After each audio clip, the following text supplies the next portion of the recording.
Hi எல்லோரும் எப்படி இருக்கீங்க? நாங்கள் ரொம்ப நல்லாயிருக்கோம். இந்த மினி விலாக் தேர்ஸ்டே ஷூட் பண்ணது. தேர்ஸ்டே உள்ள பிரேக்ஃபாஸ்ட் ரொட்டீன் உங்கள் கூட ஷேர் பண்ணியிருக்கேன். நான் கிளம்பிட்டு இருக்கிறது எங்கன்னு பார்த்தீங்கன்னா, அம்மா வீட்டுக்கு தான் கிளம்பிட்டுருக்கேன். தேர்ஸ்டே அம்மா கால் பண்ணி எனக்கு உடம்புக்கு முடியலை அப்படின்னு சொல்லியிருந்தாங்க. ஸோ ஃப்ரைடே தான் இந்த இதை ஷூட் பண்ணேன். அவளோட டாய்ஸ் எல்லாத்தையும் அரேஞ்ச் பண்ணி வச்சுருந்தேன். தேர்ஸ்டே அவளுக்கு ஒரு வேக்சின் இருந்துச்சு. பூனை கடிச்சிருந்ததுனால நாங்கள் அவளுக்கு ஒரு வேக்சின் போட்டுட்ருந்தோம். அதோட லாஸ்ட் இன்றைக்கி தான்.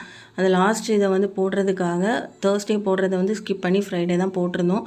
இங்கே எஸ்டர்டே நல்லா புயல் காற்றடிச்சு நிறைய மழையெல்லாம் பெஞ்சதுனால இங்கே பவர் இல்லை. ஸோ அதனால மார்னிங் சிம்பிளாக இட்லி தான் பண்ணியிருந்தேன். டீ போட்டு குடிச்சிட்டு அதுக்கப்புறம் பார்த்தா எஸ்டர்டே நைட்டே தண்ணி காலியாயிருச்சு. ஸோ இந்த பாத்திரத்தையுமே வாஷ் பண்ண முடியாது. லெஃப்ட் ஓவர் கிரேவி இருந்துச்சு, பொட்டேட்டோ கிரேவி. அதை தான் இட்லி கூட வச்சாச்சு சைடிஷ்ஷாக. அதுக்கப்புறம் அவளுக்கு அந்த தொட்டியில் ஹேங் பண்ணி கேட்டுருந்தா. உட்காந்து ஆடுறது மாதிரி இருக்கும். அதை ஹேங் பண்ணி கொடுத்தேன். கொஞ்ச நேரம் அவளை அதில் டைவர்ட் பண்ணி இருத்திட்டு ஹஸ்பண்ட் அவளை ஹாஸ்பிட்டல் கூட்டிகிட்டு போயிருந்தாங்க. நான் அந்த டைமில் கிளம்பி ரெடி ஆகிடுச்சு அம்மா வீட்டுக்கு போகிறதுக்கு.